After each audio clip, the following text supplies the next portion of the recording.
Guy Martin is taking on 4 speed challenges that will test his skill, bravery, what could possibly go wrong, engineering expertise, and sheer ability to suffer. He and a friend have already smashed the world record for tandems by covering 565 miles in 24 hours. Now he's going solo and taking on extreme altitude in the world's toughest hill climb. I'm not worrying. Well, I am worried.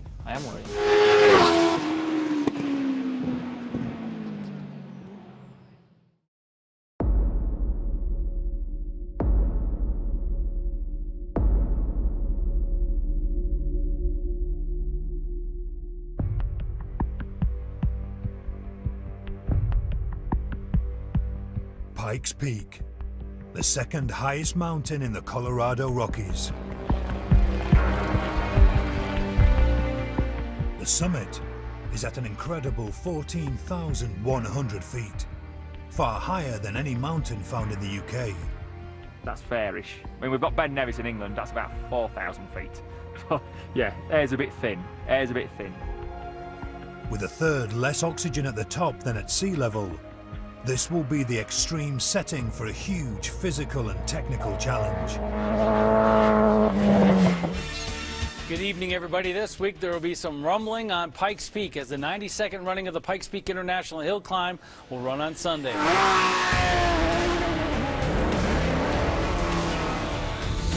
Once a year, the twisty 12-mile road up the mountain is turned into a track. Specially built vehicles from all around the world are brought to race against the clock. Fastest to the top in each category wins. You can race motorbikes, so bit of me. It's a bit of me.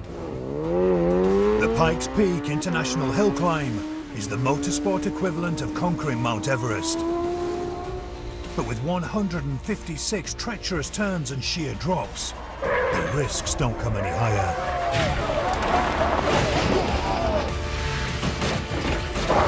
There he goes! Oh my God!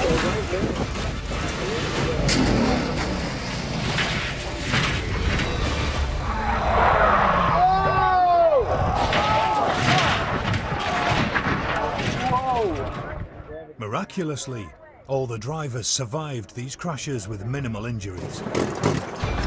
I'm going to try and give it my best shot. A win would be fantastic. But whatever, it's not going to be easy. We've got a lot of unknowns. This 92-year-old event, the second oldest race in America after the Indy 500, has never been won by a Brit. For a chance of victory, Guy will have to build a bespoke motorcycle that compensates for the way thin air saps power.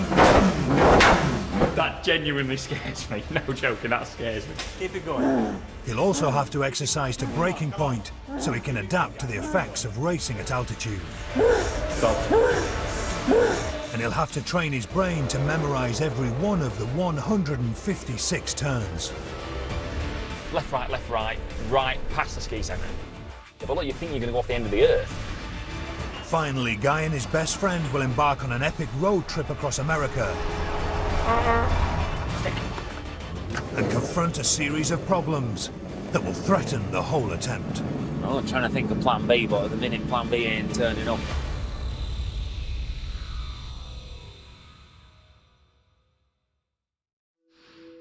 The Pikes Peak course starts in a wooded picnic area and ascends at a gradient of 10% to a ski centre in the middle of the mountain. 10 near identical hairpin bends then sweep through barren rock to the summit, nearly 3 miles above sea level. French rally star Sébastien Loeb, the man fellow racers say is the greatest driver ever, is the record holder. In 2013, driving a full factory race car with 875 horsepower, his ice-cool driving helped him set a time of 8 minutes and 13 seconds.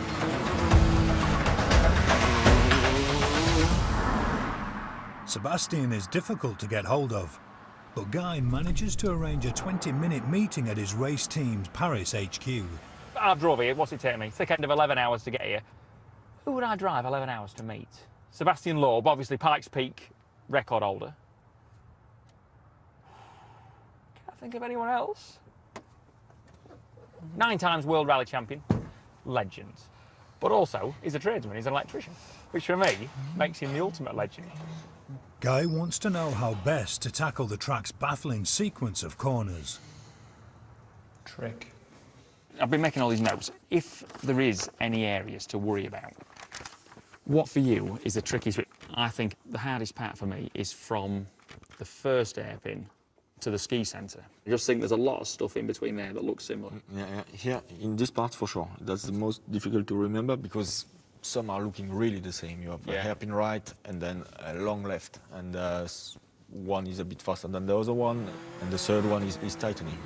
So remember that, it's difficult. Then you have to be careful on the top because it's bumpy. Is it? Yeah.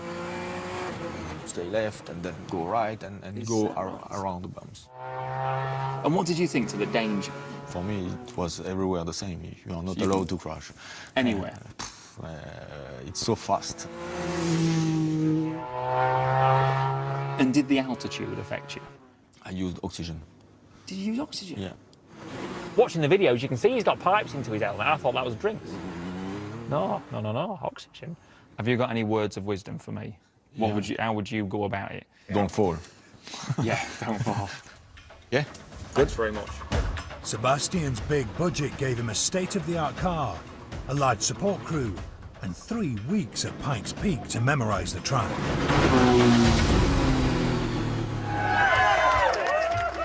But that's not for Guy. Ever the individual, he wants this to be a maverick solo effort and will build a special motorbike for the event at home. I've owned this motorbike for 5 years, maybe more, 5, 6 years. I bought it as an unfinished project, and I thought, when this motorbike is finished, this will be the best motorbike in the universe. But Guy's motorcycle is a mongrel. Made up of bits from lots of different bikes. He bought it from a specialist after falling in love with the quality of the welds. It echoes the look of American flat trackers, but with only a limited budget, a Pikes Peak record is out of the question. However, a coveted class win is possible if Guy can make the mongrel work. This is on my head, and I don't want to let myself down, I don't want to let you down, and I want to prove we can do it.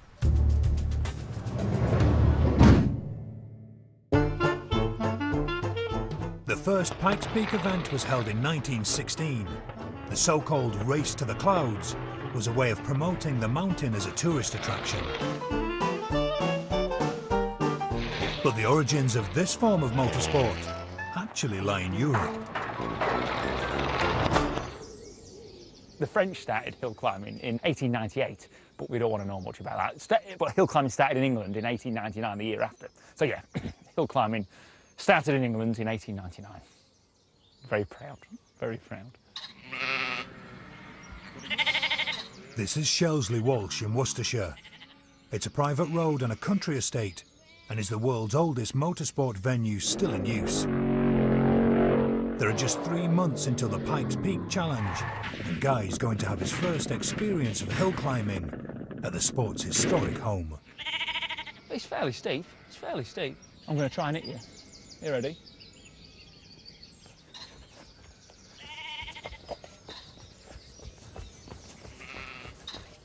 %% gradient. Look at that. Oh, man down. Not a lot of traction. Doesn't bode well for later. He'll use a motorbike at Pikes Peak. But today he'll practice in the Formula One car of hill climbing. An Empire Wraith. If he can get the hang of it in this, he'll be able to do it in anything. It uses a 1000cc engine and can accelerate to 60 miles per hour in less than 2 seconds. Guy's mentor for the day is British hill climb champion, Scott Moran. Today it's going to be particularly horrible. Is that right? It's going to be slippy. What's the secret to it? Hill climbing, you only get one go at it, so if you mess up the corner, you don't get another go. Game over. Bloody ice, it's not very wide, is it? You No. see how wide that is there? You see how wide the car is? You see, look at that there. You've got to be very precise and accurate, and just it's really big concentration. See? No, no, very right. It'll be I'm all all for right. it. It'll be I'm fine. all for it. I'm looking forward to it. Yeah, should be good. Unlike normal races held over multiple laps against rivals, Press that button. hill climbing is contested over just one run against the clock. It's the art of producing the perfect performance.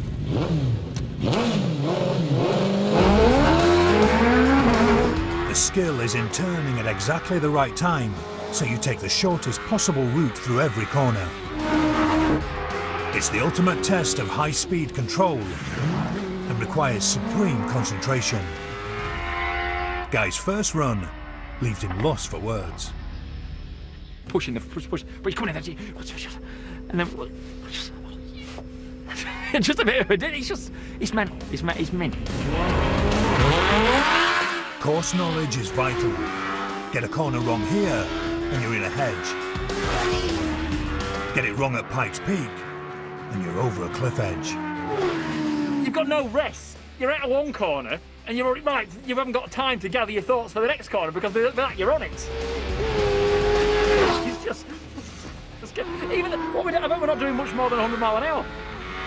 My ass has been doing a bit of that. Champion Scott can see a new rival emerging. He's treated the car with, maximum respect. He's built up to his speed. A bit more practice, I think he'd be in trouble. But despite doing several runs on the relatively short course, Guy still doesn't feel like he's learnt the track. This has huge implications for Pikes Peak. Yeah, it's up my eyes. This is only half a mile, man. That's 12 miles. Starts, doesn't it? Starts. It starts. Thank you very much. It's not just the length of the Pikes Peak track to consider, but the extreme altitude too.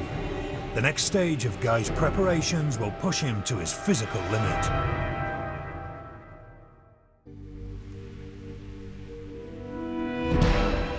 Guy Martin's taking his love of speed to America.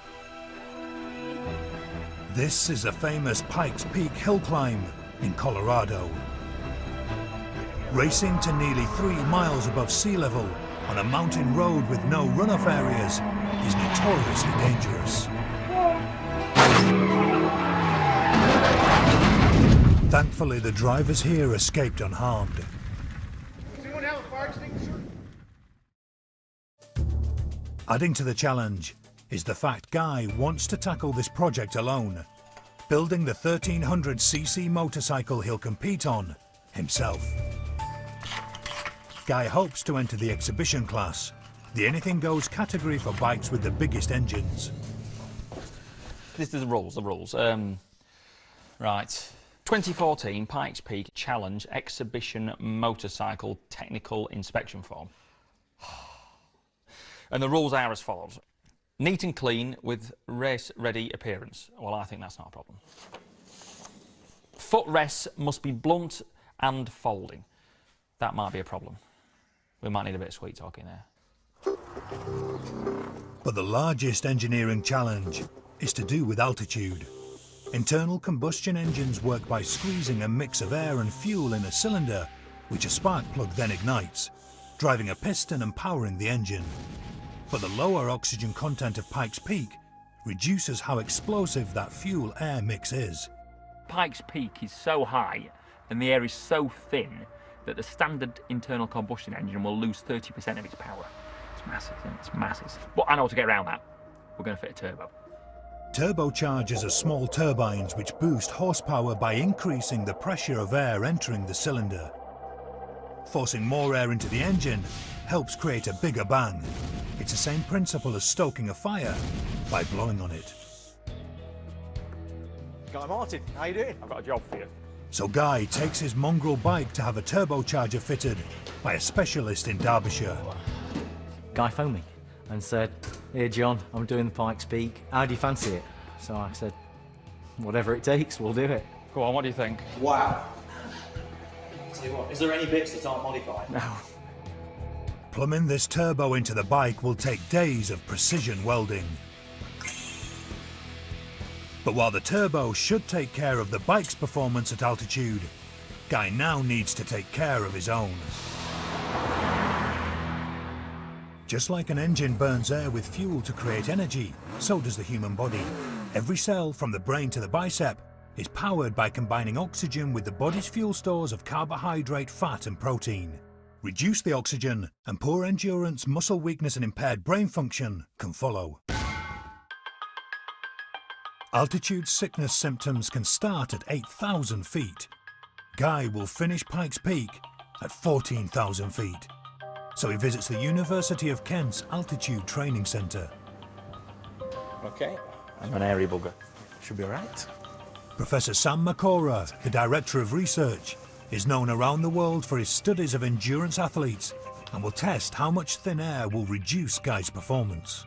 Sounds like we're in NASA or something, but I had like an oxygen monitor on my brain and on my muscles. I'm sure there's a lot of preparation going into engines and chassis and tyres and petrol, you know, before the Pikes Peak. I don't think many boys will be going to this extent.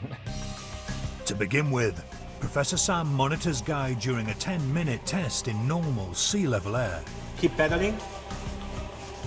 He measures Guy's heart rate, rate of breathing and reaction times. Very good. But it's actually a measure of sustained attention. So being able to focus. Come on, keep going, Guy. Let's be honest, boys, it wasn't rocket science, was it? And so it was a bullseye that just flashed up on the screen, and when the bullseye flashed up, I pressed the button. And it came back with a time for how long it took for my finger to press the button from my brain recognising it. Here we go. Okay, stop now. Stay on the bike. Next, oxygen is reduced to simulate 14,000 feet. Recording. And the test is repeated. Okay, cycle.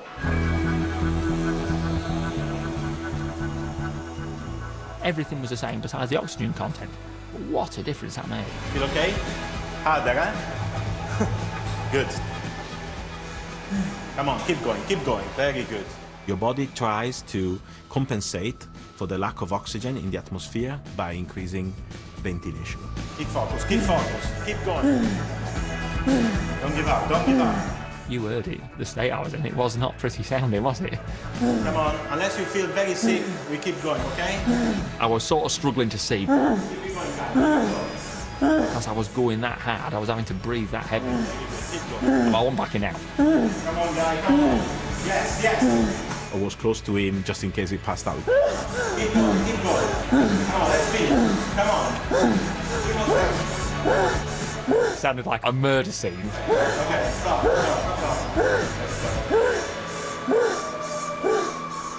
Okay, guys. Much longer, maybe another 30 seconds or a minute longer, I'd have passed out. But it was good. I like to be in that position where I'm pushing myself that hard. The results are bad. The red line is your ventilation All that you right. are breathing in and out during the sea level simulated Yes, race. yes. But then the blue line is like you will find at the very top of Pikes Peak. And as you can see, there is a massive difference Massive in ventilation. difference, yeah. And also it doesn't stabilize, it keeps going up. Similar to the power loss in the engine, actually your fitness is reduced by 35% at the altitude that it will encounter at Pikes Peak. If you went to Pikes Peak as you were today, Yeah. you would really struggle. But the biggest concern is Guy's reaction times. His brain's processing speed dropped 15%. It's quite a big drop. Is it? Yes. This is a clear sign of what we call mental fatigue. That's going to be very bad. He has to be well accustomed to altitude so they can perform at his maximum. There's cliff edges. I don't want a lot going wrong. And to be honest, I don't want to scratch my motorbike. So yeah, I don't want to be doing it. That bike's taken long enough to build. Guy's best solution is to regularly exercise at altitude. The body compensates for the thinner air by producing more red blood cells to carry oxygen around the bloodstream. Most elite athletes travel abroad to train at height. But not Guy. Guy's going to make a room that can have its oxygen content lowered. A hypoxic chamber at home. We're going to have a bit of a DIY. Day. He lines his walls and ceiling with polythene Strong stuff, that. to make the room airtight. Kinky beggar at number 2. You see what he's doing? Bloody hell, heavy those things, aren't they? Then he rigs up 2 hypoxic generators Oh, they're on wheels. to reduce the amount of oxygen in the room from 21 to 16%. When the room is equivalent to the thin air at Pikes Peak, a match won't burn. Spot on. Trained away in it, sweated a bit. I'm still a bit hot and bothered now. It's not a pleasant experience. This is perfect now. I have got my own hypoxic chamber at home, and yeah, there's no better way to acclimatise to Pikes Peak than at home. Guy trains in there day after day after day. But it will all be for nothing if his bike isn't up to scratch. Back in Derbyshire, the turbo has been attached along with an exquisite handmade exhaust that has been carefully engineered to fit in an impossible gap. Bloody hell, man, she's tight, isn't she? There lies the problem. Our tooling on our £250,000 tube bender has a given radius. That's our radius. Yeah. But of course, we need way tighter than that. So essentially, all you can do is lobster back it. Basically, little cheese wedges. Weld each one. And weld every last one together. That would not look out of place in a Formula 1 pit. It's a work of art. Yeah, it's trick. It's just trick. Guy wants this to be a home-built project, so he's determined to finish the bike by himself. I'm not worrying. Well, I am worrying. There's a lot of stuff. Oil cooler mounting, make the subframe, make the wiring loom, get it running right, sort the clutch out. The clock's ticking.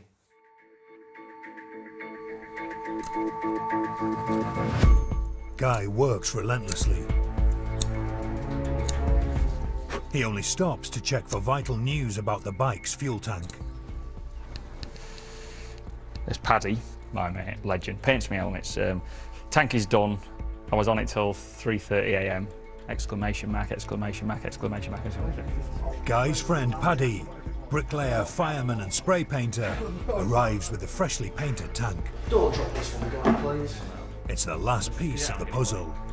You hold it up and let me plug her in. It's right, Guy, take your time. Sorry about it. Right then, mate. Oh, that's mega, mate, that's mega. I'll tell you what. Oh, that looks a treat. 5 years after he first bought the bike, the time has finally come to see if she'll start. You try it. Go for it, Guy. Big moment. It's definitely neutral, isn't it? You can go take off and No. beat your man there, is it? Almost a panic sound, isn't it?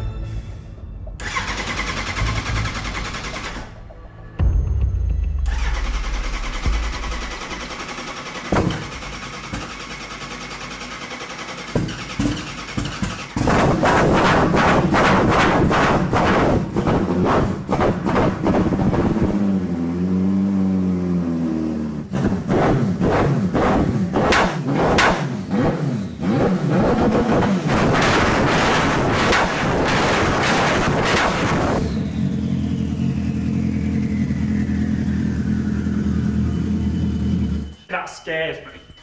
That genuinely scares me. No joking, that scares me. You stood at the Pikes Peak, you tell me that's not going to scare you. If you had to go up the Pikes Peak on that. I'm shaking. Shaking. Smoke alarms work. Yeah. Alarms work. Oh, I've never seen like this before. Well, I didn't think anything did scare you. I'm shaking. I'm genuinely shaking. The bike works, but Guy's created a monster, which he'll have to tame if he's to win the toughest hill climb in the world.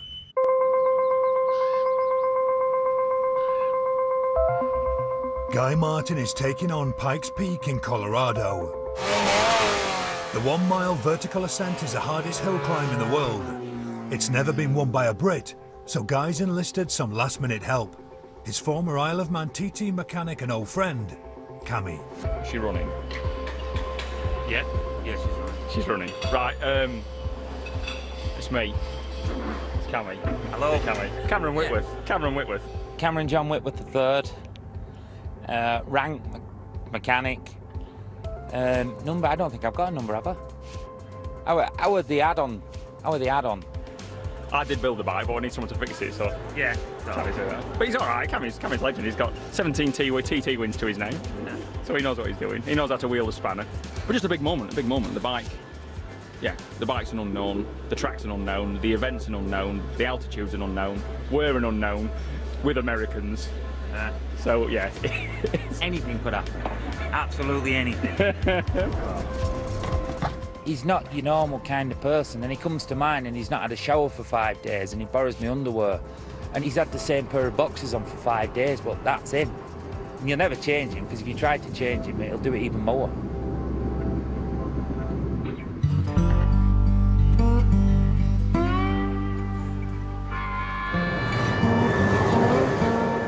The first task, collect the motorbike and hope it's been safely air freighted. I'm nervous.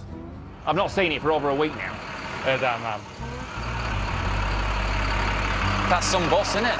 That's a big old bus.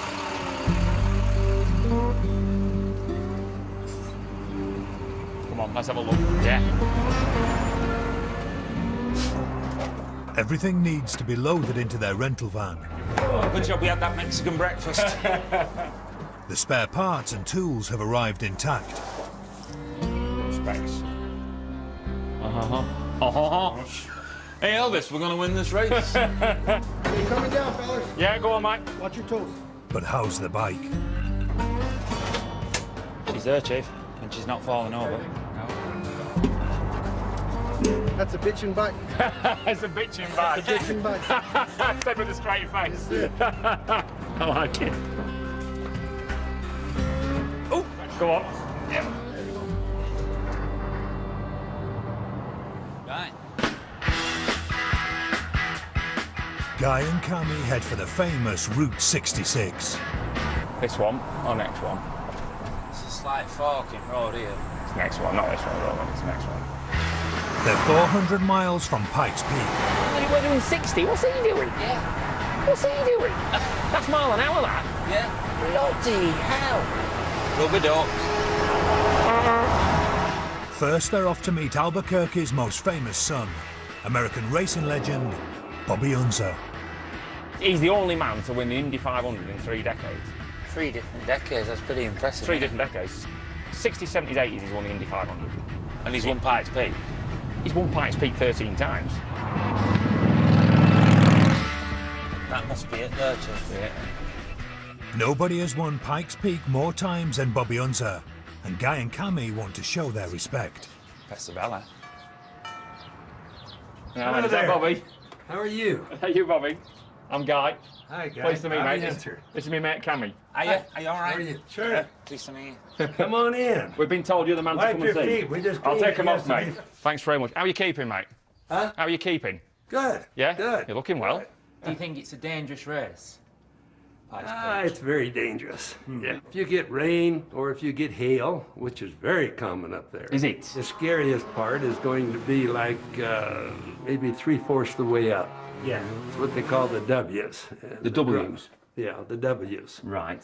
The road go up bare side of a mountain. Yes. And they have to go up like this. Switchbacks. Switchbacks. Yeah. And then it'll go down a little bit Yes. into a place called Bottomless Pit. Mm-hmm. Bottomless Pit, you don't want to go off there. It's be a bad place to go. Yeah. If you do, you need wings because you're going to be a long time before you hit the ground. And remember another thing, the road will never leave the mountain. Think about this. If the mountain is on the left, Yes. the road isn't going to go out into the sky to the right. So don't be looking for the road. That to is go good there. advice. See? The road follows the mountain. Hey, Bobby, you're the man. You're the man. Hey, Bobby, thank you very much for your time, mate. Thank you very guys much. Came by.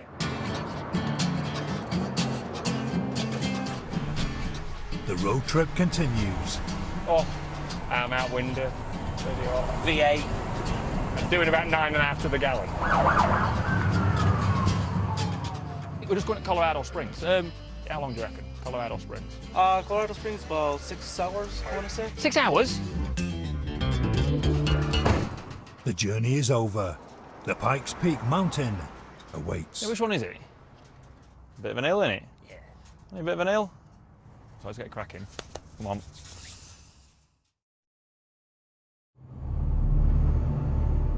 The Pikes Peak Highway is a public road, so the 4 practice sessions have to take place in the early hours. Guy and Cammy have to set up their makeshift pits before sunrise. There's no big budget race team to help here. 5 to 4, Tuesday morning. Well, what we about 14,000 foot up here. Top section, first practice, top section track. Hey, look at that. You wouldn't think, would you? -0.2. It's bearable. It's bearable. But I'm from Manchester, so it's not that bad.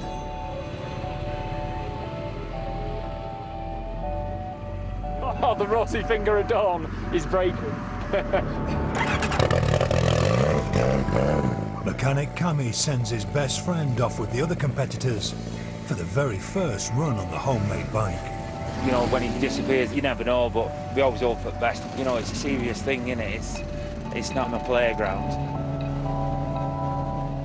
Yeah, stomach's dropped a bit, yeah. Looking for a portaloo, but there ain't none. So, no, we'll see. Anyway, they're back now, so off we go. Guy returns safely, but the bike didn't perform as expected. We're not with that.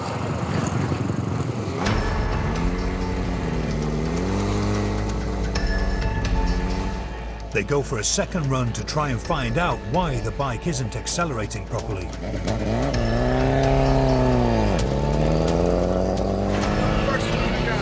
But things go even worse. The motorcycle grinds to a complete halt. They stop. The practice session has been a disaster. There are only 3 days of practice left to fix the problem. A cup of tea. Cup of tea. With no workshop, the duo try and fix the bike in a variety of car parks until rain stops play. Winning Pikes Peak is beginning to seem impossible.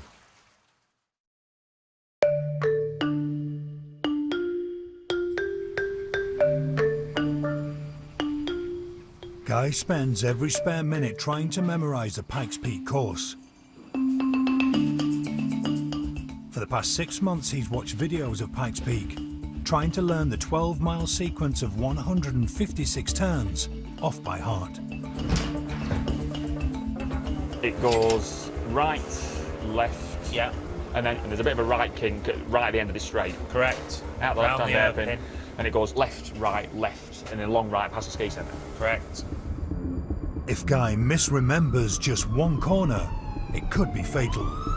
So to help him cement his knowledge, he takes a trip up the mountain during the day. Cammy's not here. Cammy's scared of heights. Double-hard lad from Manchester, but he's scared of heights. But don't say that. So yeah, the start line's here, but you set off there, you go through the banneries, and it goes... This is, you'll see my memory now, won't you? It goes right, straightens up, goes right again, straightens up, goes right again. So I'm going to come out of here into the longest left-hander. It looks like the end of the earth. You're going to have to run over to the right-hand side, but don't really tip in. Just stay out wide, stay out wide, stay out wide. But you think you're going to go off the end of the earth? I don't need to be crashing off there, really, do I? So it goes right, left, sort of tight right, but don't go on for a long time. What it does, it goes into an hairpin. It goes into an hairpin. I got that wrong. I got that wrong.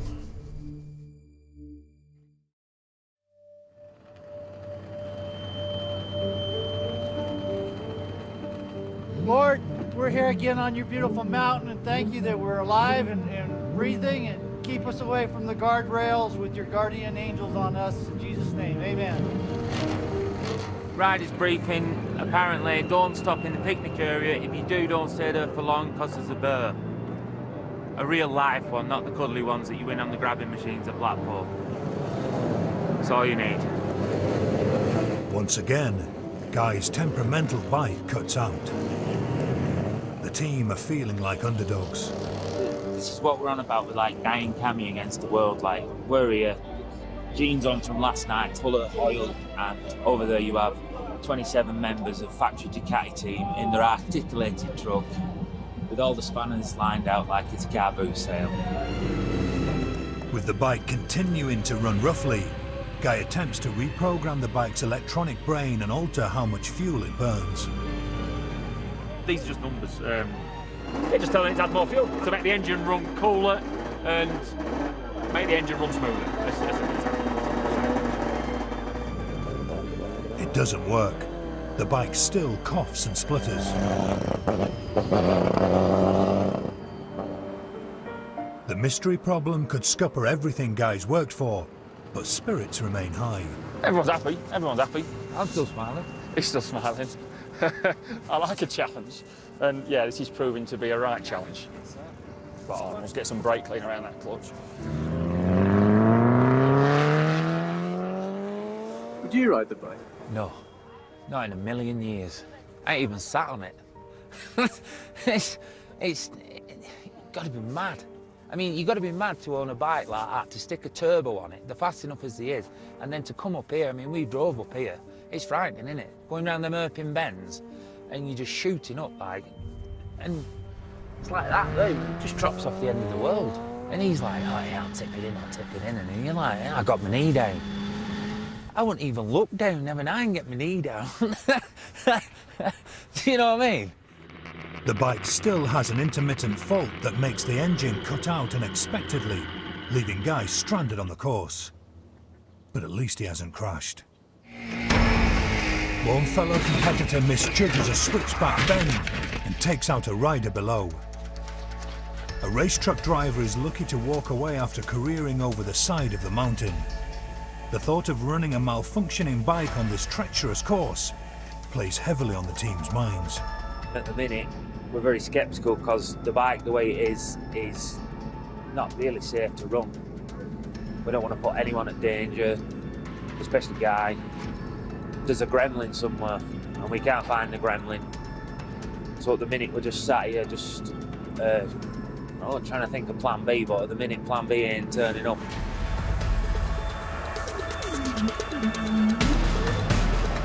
They decide simply to ride the bike using half throttle. Nothing stupid.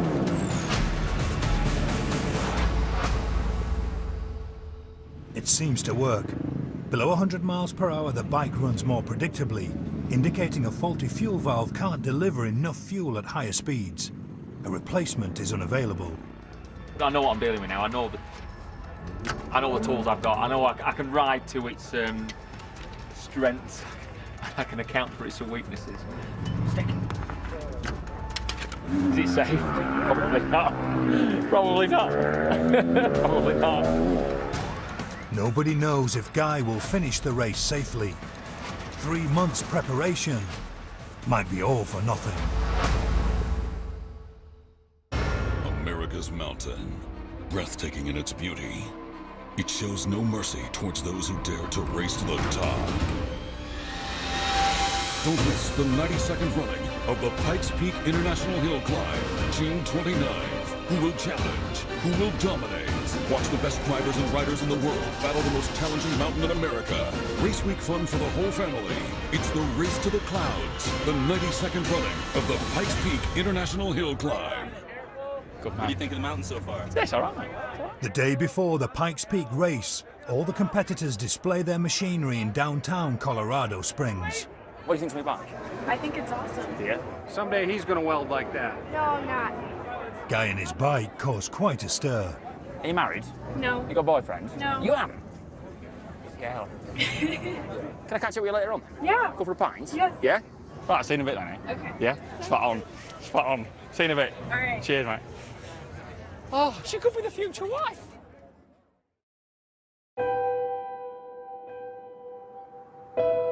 I got up late this morning.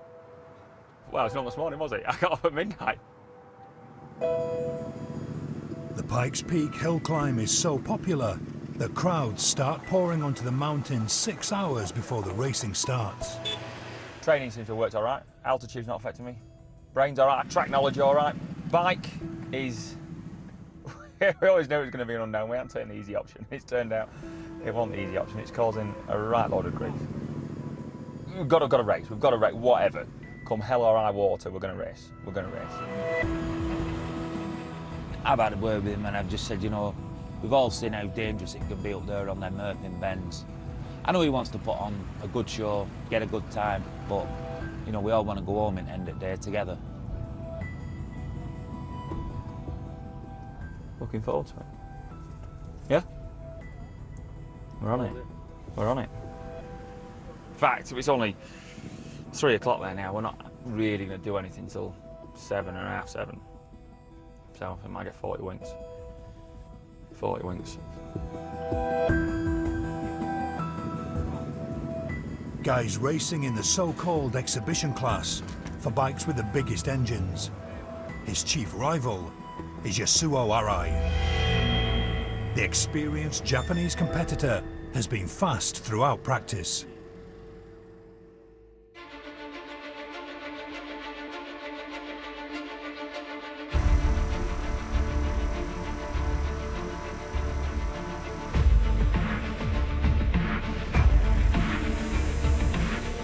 Guy gets one shot. Back behind the gate, guys.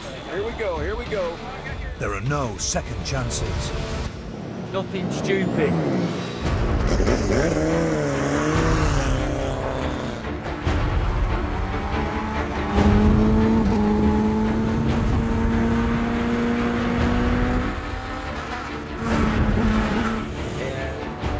The only way of following the action is on the timing screen. Guy is off to a good start and faster through the first checkpoint than in any of his practices. 209. That's decent, that. Amongst the melee of the start line, chief rival Arai sets off on the 183. So we need to wait for number 183 now.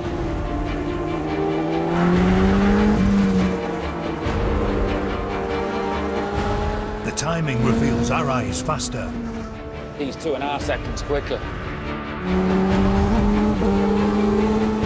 Guy's into the middle sector and still riding round the bike's problems. But Arai matches him. 183, Arai. Still 2 seconds up on us. I think Guy's best bit is going to be like the top bit. That's more of your TT, it's like windy corner. He's all right about it. Then he could like pull some time back on him. But then the timing screens fail. Oh, come on! There's no timing. Oh, we ain't got any idea what's going on. Everyone is in the dark, and now Guy's in the most difficult part of the course, above the tree line, in the thinnest air, and with the biggest drops. It's down to him to ride as fast as he dare, and hope the bike holds out.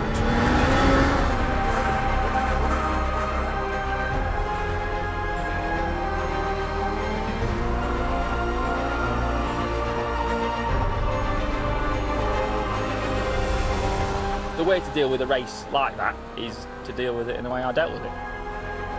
Ride until this point, brake at this point, hit this apex, give it a gear at that point, let go of the throttle at that point. Yeah, there's no panicking going on inside the helmet because I'm 100% confident in where I'm going. That was only the case because I put the F in. You want to get out what you put in. And by me putting the F in, allowed my race run to be calm, which it was. That race run was the calmest moment of the whole trip.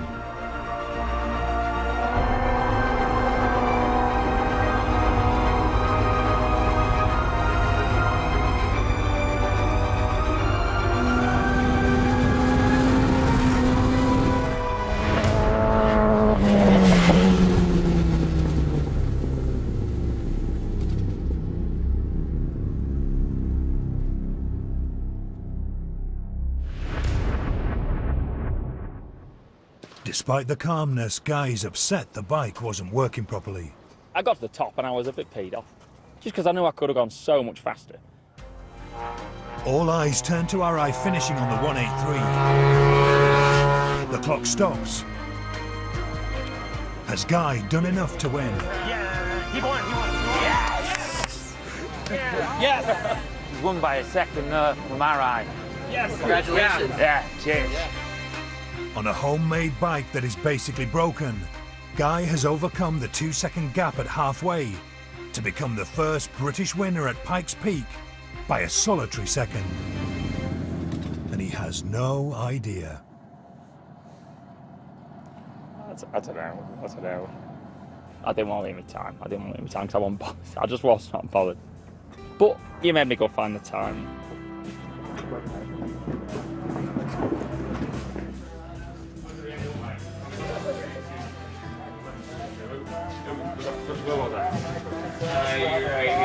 Where was I in the exhibition? The top.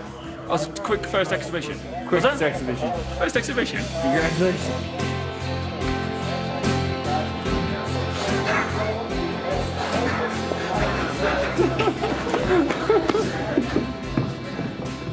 Congratulations, guys. That bike ran like a bag of spanners, but we was first in class, so I'm happy.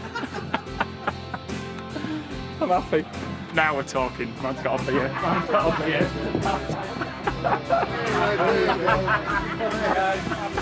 Cheers, mate. Cheers. Thanks very much. What an adventure. That's the best thing in motorbike I've ever done. Like, without being... the best thing in motorbike I've ever done. It means. We won, Chief.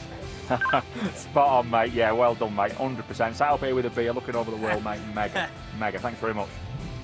Yeah, that's certainly one to add to CV, lad, that. Cheers, mate. Thanks very much. And the winner of the exhibition class with a time of 11:32.55, Guy Martin.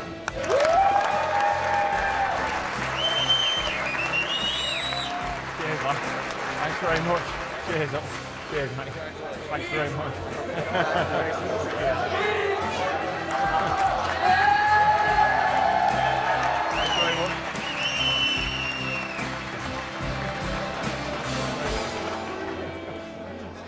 I'm just a bit shy in a situation like that, and I could come in with my trophy. He's put massive effort in, so he deserved it. I was genuinely over the moon. Genuinely over the moon.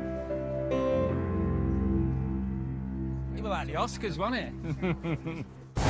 Next time, Guy will attempt his most dangerous challenge to date. Balancing on the edge of control as he tries to beat the hovercraft speed world record. Oh my God, it's just gone up in here. Bite-sized and exclusive to shorts on 4OD, Guy Martin's passion for life focuses on his time at the Isle of Man TT and his usually off-limits life.